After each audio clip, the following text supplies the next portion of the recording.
From the ancient roots of Cornwall to Iceland's volcanic frontiers, the Pytheas Navigation Box explores the materials and stories at the roots of European exploration.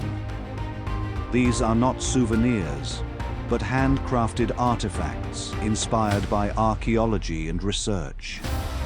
We've started outreach to museums and institutions across Europe, from Marseille to Oxford, Gdansk to Saint-Tropez. These early steps point toward a broader vision, in line with Horizon Europe, connecting heritage, material culture, and new dialogues. What began as an artistic project hopes to become a wider cultural network, linking regions, histories, and the spirit that once led Pytheas. More regions are on their way,